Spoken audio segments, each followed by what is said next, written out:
Negeriku, Sejahtera Bangsaku. Perkenalkan, nama saya Yumi Abi Mulyani, merupakan dosen tetap program studi D3 Kebidanan Mimika Politeknik Kesehatan Kemenkes Jayapura. Prodi D3 Kebidanan Mimika merupakan kampus di luar domisili Politeknik Kesehatan Kemenkes Jayapura. Video saya ini adalah bentuk pernyataan diri dosen dalam unjuk kerja Tridharma Perguruan Tinggi atau PDD UKTPT dalam pengajaran.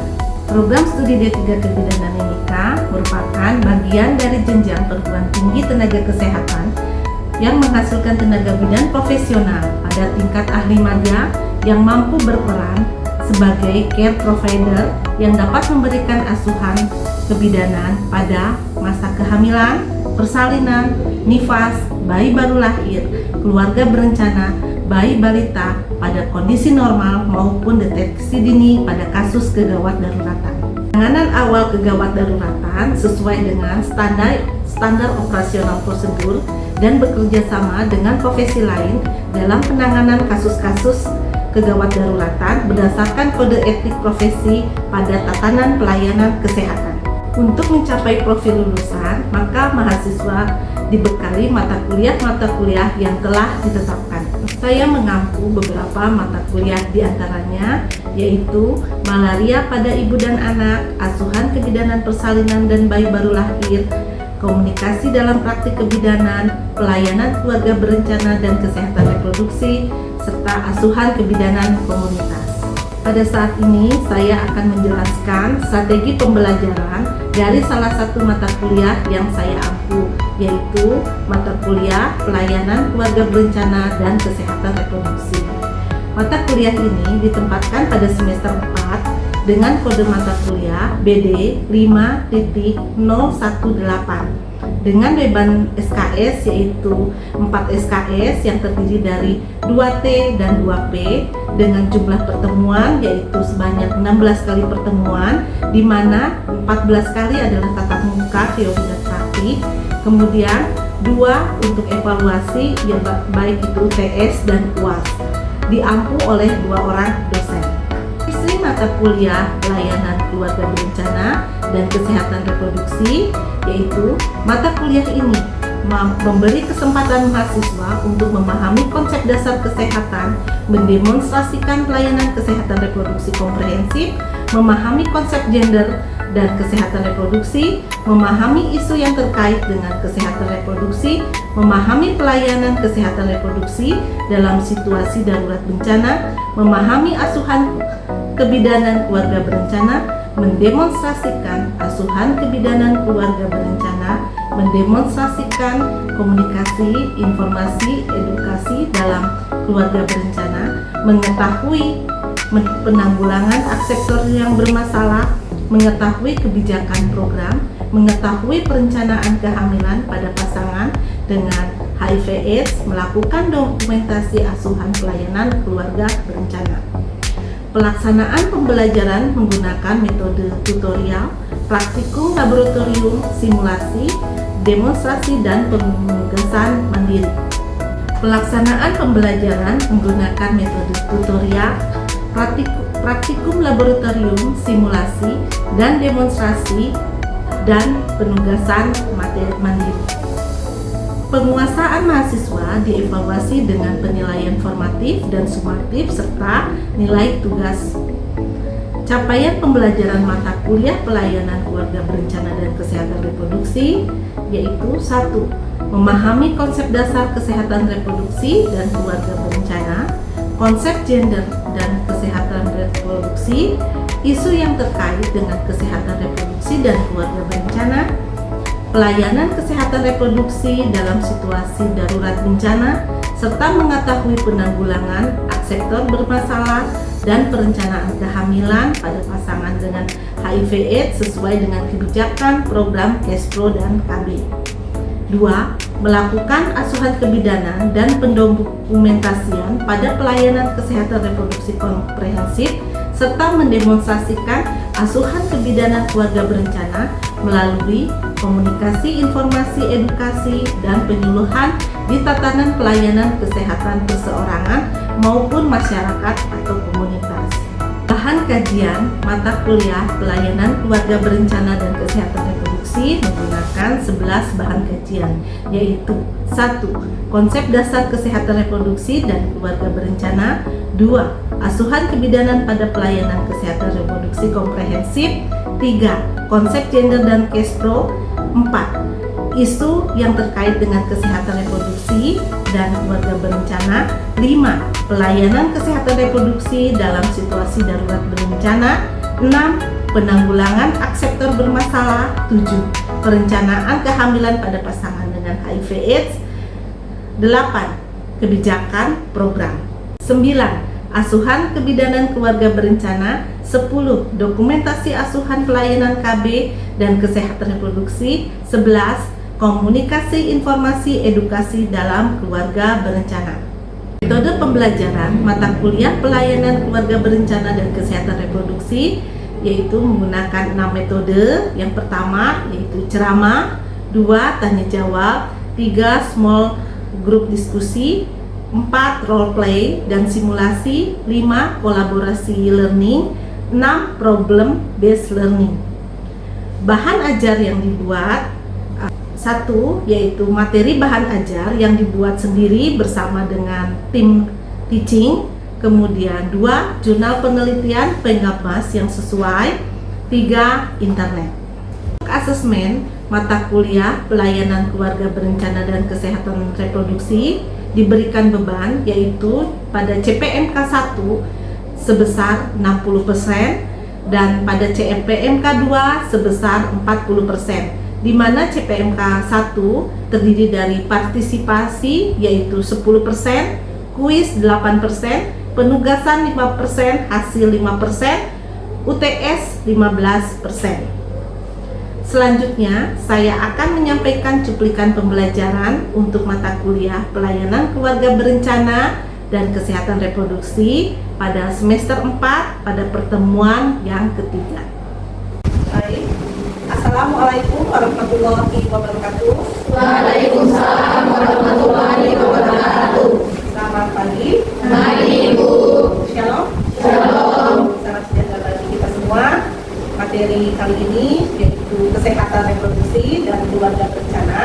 Sebelum kita memulai materi, mari kita berdoa agar perkuliahan ini bisa kita dengarkan dengan baik dan kita dapat memahami.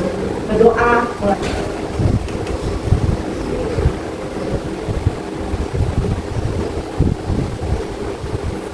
Doa selesai. Saya absen dulu ya. Iya Ibu. Albertina Zero. Hadir Ibu. Anastasia Wepauta. Aprena. Hadir Ibu. Ayu. Hadir Ibu. Bergita. Hadir Ibu. Clarita. Hadir Ibu. Deska. Hadir Ibu. Devemia Latina. Hadir Ibu. Emma Pinimet. Hadir Ibu. Epi Koranue. Hadir Ibu. Fitri Indah. Hadir Ibu. Veronica Dege. Hadir Ibu. Irfan Triani. Hadir Ibu. Jennifer Arsoy. Hadir Ibu. Clara Bunda. Hadir Ibu. Liana. Hadir Ibu. Loisa. Hadir Ibu. Maria Magdalena Kades. Hadir Ibu. Maria Stella Januarin. Hadir Ibu. Maria Wanda Maturan. Hadir Ibu. Maria Yosan Kaninik. Hadir Ibu. Marsiana Yewet. Hadir Ibu. Mary Totouki. Hadir Ibu. Estriana Metubun. Hadir Ibu. Feria Wakar. Hadir Ibu. Veretika Magan. Hadir Ibu. Kesia Desaini. Hadir Ibu. Rupala Laude. Hadir Ibu. Sofia. Hadir Ibu. Sinta. Hadir Ibu. Veronica Marien. Welmina Urunglara. Hadir Ibu. Yominta Erubun. Hadir Ibu. Yomince Kayame. Hadir Ibu. Novinda Tabuni. Hadir Ibu. Baik, terima kasih. Ada sejumlah 36 mahasiswa ya. Iya Ibu. Sebelum kita masuk ke materi masalah gangguan pada kesehatan reproduksi wanita, sebelum kita ke materi ini, ada yang pernah dengar nggak dari info di luar, isu-isu di luar tentang masalah-masalah pada gestur wanita? Ada yang pernah dengar? Kalau ada, tunjuk tangan dan sebutkan tentang apa. Ya, bagaimana? Masalahnya apa? Oh iya. Katanya DT Mianatinal sampaikan bahwa mandul. Sering ya kita dengar mandul. Ada lagi nggak? Ya, siapa yang di belakang? Rosita, ya. Tentang apa? Nyeri haid. Ada kan di sini yang pernah haid terus berasa nyeri? Pernah. Sebelum kita ke materi selanjutnya, saya mau tanya dulu materi yang sebelumnya minggu lalu mengenai kesehatan reproduksi. Ada yang bisa sampaikan kah pengertian dari kesehatan reproduksi? Saya Ibu. Ya, silakan. Kesehatan reproduksi adalah kondisi sehat secara fisik, mental, dan sosial, bukan hanya bebas dari penyakit, tetapi berkaitan dengan sistem, fungsi, dan proses reproduksi pada pria dan wanita. Oke, bagus sekali. Kita buka sama-sama ya. Kondisi sejahtera secara fisik, mental, dan sosial yang utuh, bukan hanya bebas dari penyakit yang berkaitan dengan sistem, fungsi, dan proses reproduksi pada pria dan wanita, termasuk kemampuan memiliki kehidupan seks yang aman, bertanggung jawab, serta kebebasan untuk bereproduksi. Kespo itu bukan tentang sehat secara fisik, secara tubuh, tetapi tentang terkait dengan mentalnya juga, tentang kesiapan untuk bereproduksi. Yang tadi disampaikan, masalah gangguan kesehatan reproduksi wanita. Benar, tadi ada infertilitas atau dibilang tadi DT sampaikan, yaitu mandul. Bahasa yang ada umumnya di masyarakat itu bukan infertilitas tapi mandul. Kemudian ada tadi yang disampaikan Joni, ada HIV. HIV itu salah satu dari penyakit menular seksual. Nah, bahasa Inggrisnya kalau kalian pernah dengar STD, kepanjangan dari sexual transmitted disease, atau bahasa Indonesianya penyakit menular seksual, atau kalian pernah dengar IMS, infeksi menular seksual. Kemudian tadi benar nih yang disampaikan yang di belakang itu, Rosita bilang gangguan haid. Kemudian tadi ada temennya yang bilang juga, Bu, biasanya si Amung Yoni bilang tadi ada temennya yang biasanya itu biasa-biasa aja, tidak sensitif, tiba-tiba sensitif, mudah marah, mudah tersinggung, banyak makan. Nah, inilah sindrom pramenstruasi. Baik, kita ke berikutnya, apa itu infertilitas? Nah, infertilitas, kalau bahasa pada umumnya itu di masyarakat itu sampaikannya adalah mandul. Infertilitas, suatu kesatuan hasil interaksi biologis laki-laki dan perempuan yang tidak mampu menghasilkan pembuahan atau kehamilan sampai dengan kelahiran bayi. Perempuan dan laki-laki berpasangan yang sudah menikah, melangsungkan kehidupan reproduksi, tetapi tidak ada proses, tidak ada kehamilan. Itu infertilitas. Infertilitas juga dibagi lagi. Ada beberapa infertilitas. Nah, infertilitas dibagi menjadi 3. Ada infertilitas primer, infertilitas sekunder, dan infertilitas idiopatik. Infertilitas primer, jika seorang perempuan atau istri belum berhasil hamil walaupun bersenggama secara teratur selama 12 bulan berturut-turut. Misalkan, contohnya seperti ini. Wilmina menikah dengan Alfred. Mereka menikah, kemudian mereka tidak MDR, katanya itu married distant relation, ya. Udah berkeluarga, tetapi hidupnya terpisah. Ini tidak. Wilmina dengan Alfred ini menikah, hidup sama-sama satu rumah, menikah selama 1 tahun atau 12 berturut-turut. Dalam pernikahannya ini melakukan hubungan badan, tetapi tidak terjadi kehamilan. Dia tidak pernah hamil, Wilmina tidak pernah hamil, sehingga dikatakan sebagai infertilitas primer. Yang ketiga, infertilitas idiopatik. Infertilitas yang telah dilakukan pemeriksaan lengkap dengan kedua pasangan dan dinyatakan normal dan dilakukan pemeriksaan selama 2 tahun, tapi tidak juga berhasil hamil. Infeksi saluran melalui hubungan seksual atau hubungan kelamin, hubungan badan. Nih, ada gonore atau dibilangnya penyakit GO kalau kalian tahu dengan GO. Ada sifilis, ada ulkus boleh, ada kondiloma acuminata, ada herpes simplex, dan ada HIV/AIDS.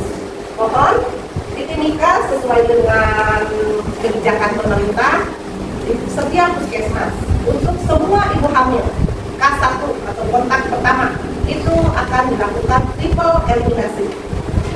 Cara mencegah PMS, penyakit menular seksual, melakukan hubungan seks hanya dengan pasangan yang setia, menggunakan kondom ketika melakukan hubungan seks.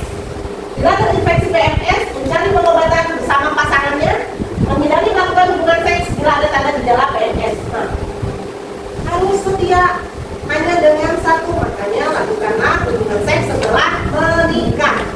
Kemudian gunakan kondom apabila berisiko melakukan hubungan seks yang berisiko, yaitu gunakan kondom. Kemudian apabila terkena gejala-gejala yang tadi yang disampaikan tadi sebelum ini, yaitu segera hubungi ke dokter, puskesmas ataupun pergi ke rumah sakit untuk dilakukan pengobatan. Yang tadi gangguan haid, tidak haid berturut-turut. Kelainan pada siklus menstruasi normal 21 sampai 35 hari ditandai dengan perdarahan terlalu banyak atau sedikit, tidak teratur, nyeri hebat atau berhenti sama sekali. Yang tadi terlalu sedikit darah haidnya, terlalu cepat siklus haidnya, terlalu lama siklus haidnya, bahkan tidak sama sekali haid. Itu adalah gangguan haid. Nah, ada yang namanya amenor. A berarti tidak ya. Ada amenor berarti tidak men. Kondisi tidak mendapatkan menstruasi sama sekali selama 3 bulan berturut-turut atau lebih. Nah, oligomenore. Saya mau tanya sebelum ke materi ini.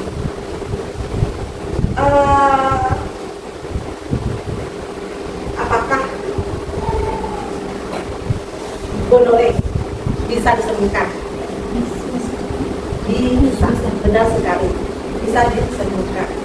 Apakah sifilis bisa disembuhkan? Bisa disembuhkan. Apakah HIV bisa disembuhkan? HIV, tetapi bisa terkontrol HIV-nya itu dengan meminum obat ARV.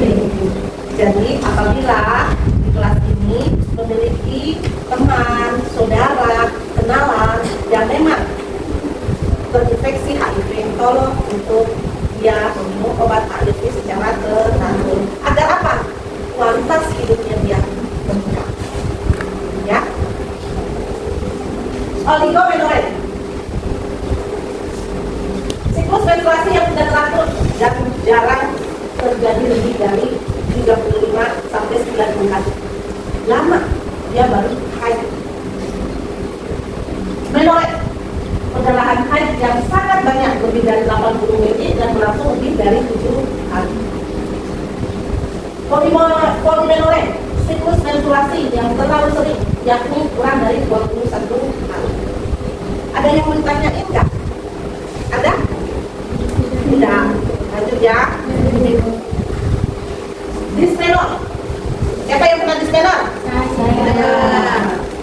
Rasanya gimana dismenor? Sakit. Jadi haid atau keluar perut yang sangat parah seringkali tidak mengganggu aktivitas sehari-hari. Menstruasi tidak teratur, perubahan pada siklus secara signifikan. Nah, ini adalah gangguan haid.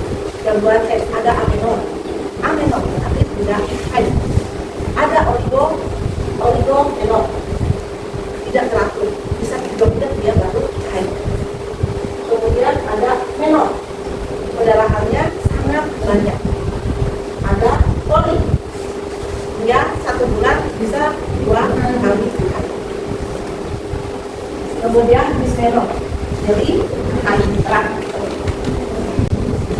Nah, penyebab tadi itu apa saja sih? Tadi yang pertama, tadi maupun amenor, oligo, Dismenor nih disebabkan oleh apa? Ketidakseimbangan hormon sering terjadi pada remaja, pubertas atau mendekati menopause. Nah, kemudian PCOS, gangguan hormonal yang menyebabkan sel-sel tidak matang sehingga hanya tidak teratur. Stres berat dapat mempengaruhi hipotalamus yang mengatur siklus haid. Nah, tadi si A kalau mau haid dia itu marah-marah. Ada yang kayak begitu? Ada yang siapa? Tunjuk tangan. Terus marah. Sama saya juga. Kalau mau haid marah-marah. Ada nggak kalau yang mau haid tiba-tiba mau makan? saya sih Nah, banyak yang mau makan. Apakah itu kita yang mau? Kita sadari? Tidak, kita sadari. Ukuran gejala fisik dan emosional dengan derajat yang berbeda yang dialami 80% wanita dengan usia. Nah, itulah namanya PMS. Nah, gejala PMS dapat bervariasi dari ringan hingga berat pada setiap individu. Gejala fisik ada yang perutnya tebuk, kram, kayu darah, nyeri, sakit kepala, kelelahan, jerawat serta tangan atau kaki bengkak, emosi, bahkan suasana hati, mudah tersinggung, kecemasan, kesedihan dan kesulitan berkonsentrasi. Dia marah-marah, kesenggol sedikit, dia langsung karena apa? Yang tadi kayu darahnya bengkak. Jadi ketika kesenggol, dia rasa sakit. Udah begitu, perubahan hormon estrogen, progesteronnya itu. Hormon estrogen dan progesteronnya mau menurun, menyebabkan dia seperti itu. Penanganan dan pencegahan, meskipun tidak bisa dicegah sepenuhnya, gejala dapat diringankan dengan olahraga. PHBS berlaku hidup bersih dan sehat. Di kita ini sudah banyak yang obesitas, sehingga harus olahraga. Karena kemana-mana apa? Sekarang sedikit aja pakai motor, terus beli minum, misu di mana-mana, komoyo di mana-mana, minum yang manis-manis. Sekarang sudah ada makanan cepat saji, KFC, cheese pizza. Nah,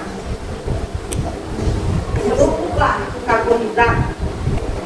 Di karbohidrat kemudian tidak dibarengi dengan olahraga. Pola makan kurang itu, apalagi nih yang siapa yang suka nonton ini? Ayo. Dalam gula, makan makanan yang bergizi, tidak masalah. Mau makan minum, tetapi kalian harus sadar diri. Saya udah terlalu banyak minum gula. Apa yang harus dibangsa? Apa yang harus dikurangi? Kita makan gulanya banyak, udah minum gulanya banyak, makan nasinya full. Gaya hidup tidur yang cukup, mengelola stres dengan yoga atau meditasi. Tidur yang cukup, kurang dari kuliah langsung main game. Main game semakin ramai, game online itu kan semakin seru, semakin kalian tidak tidur, benar nggak? Benar Ibu. Nah, kurang-kurangi. Medikasi penggunaan obat pengendali nyeri seperti ibuprofen, aspirin dapat membantu mengurangi nyeri. Kemudian untuk rem. Ada yang mau ditanyakan? Silakan. Ada? Oke, tidak ada. Nah, kalau tidak ada yang ditanyakan, saya anggap ini sudah paham semua. Jadi saya mau bertanya. Boleh? Boleh Ibu. Oke, sip. Tadi kan masalah gangguan kesehatan reproduksi pada wanita. Salah satunya itu ada infertilitas. Siapa yang tahu itu infertilitas atau panggilan infertilitas primer? Saya Ibu. Ya, siapa? Sebutkan namanya. Belmina. Di sini infertilitas primer jika seorang perempuan atau suami istri belum berhasil hamil walaupun ketika sudah berhubungan secara teratur selama 12 bulan tersebut. Oke, kalau infertilitas primer itu berarti suami istri yang belum pernah hamil selama 12 bulan berturut-turut. Itu dikatakan infertilitas primer, artinya dia belum pernah hamil selama masa pernikahannya. Baik, apakah dia memang menggunakan KB nggak kalau infertilitas primer? Tidak menggunakan KB, memang sengaja dia merencanakan kehamilan tapi belum hamil. Coba ada yang tahu infertilitas sekunder? Oke, yang bagian depan ini ya, infertilitas sekunder itu apa? Jika seorang perempuan atau istri yang pernah hamil tidak bisa hamil lagi walaupun masih lama jangan betul-betul berlaku selama 12 bulan sampai 20. Nah, benar yang disampaikan oleh disampaikan Celia bahwa infertilitas sekunder itu suami istri ini udah pernah hamil, udah pernah punya anak, tetapi mau merencanakan kehamilan berikutnya selama 12 bulan berturut itu belum juga hamil. Jadi kalau yang tadi infertilitas primer itu dia belum pernah hamil. Kalau yang sekunder berarti sudah pernah hamil. Yang terakhir infertilitas. Yang terakhir tadi kan ada gangguan haid, benar? Benar. Apa itu gangguan haid? Amenorre. Oke, siapa namanya? Ya pincer apa? Amenorre. Amenorre adalah garis remaja yang belum pernah menstruasi selama 2 tahun. Oke, dia tidak haid. Mau dia remaja, mau dia wanita dewasa, tetapi kalau tidak pernah haid atau betul-betul 3 bulan tidak haid, itu dikatakan sebagai amenorre. Oh, terima kasih. Begitu saya akan menyampaikan ya materi kesimpulan materi hari ini. Masalah gangguan reproduksi pada wanita. Yang pertama itu adalah infertilitas atau bahasa umumnya itu adalah hamil. Infertilitas juga itu bisa dibagi lagi. Yang pertama ada primer, sekunder, dan idiopati. Kalau tadi yang primer itu dia tidak pernah hamil selama pernikahannya 12 bulan dulu dia tidak pernah hamil. Yang kemudian sekunder itu dia pernah hamil, tetapi ketika merencanakan kehamilan berikutnya selama 12 bulan dulu tanpa menggunakan alat kontrasepsi dia tidak hamil. Kemudian yang ketiga infertilitas tanpa diketahui artinya dua orang ini suami istri ini mereka sehat pernah melakukan pemeriksaan selama 2 tahun tetapi dia belum hamil. Nah itu adalah dari pernikahan ketiga. Kemudian ada namanya gangguan kesehatan itu pada wanita itu ada penyakit menular seksual. Penyakit menular seksual ini disebabkan karena hubungan kelamin hubungan seks. Tadi ada penyakit gonorrea, kencingana, ada sifilis, luka sifilis itu tapi tidak rasa nyeri kayak sariawan. Ada lupus mulai yang membedakan itu kalau lupus dia sakit. Ada HIV. Nah ini semua dicegah dengan cara apa? Penggunaan kondom. Satu, ketika melakukan hubungan seks beresiko adalah dengan menggunakan kondom. Tetapi sejatinya pasangan itu tidak berganti-ganti, harus setia. Lakukanlah hubungan seks itu setelah menikah. Apakah ini bisa ditularkan tanpa hubungan seks? Ditularkan melalui hubungan seks. Kemudian ada gangguan haid. Gangguan haid ada amenorre, polimenor, oligomenor. Nah ini disebabkan oleh gangguan hormonal. Nah ini kenapa aja gangguan hormonal itu? Salah satunya itu adalah dari gaya hidup. Stres bisa menyebabkan gangguan hormonal. Kemudian yang keempat itu adalah pramenstruasi. Jadi seperti itu ya. Baik, terima kasih atas perhatiannya.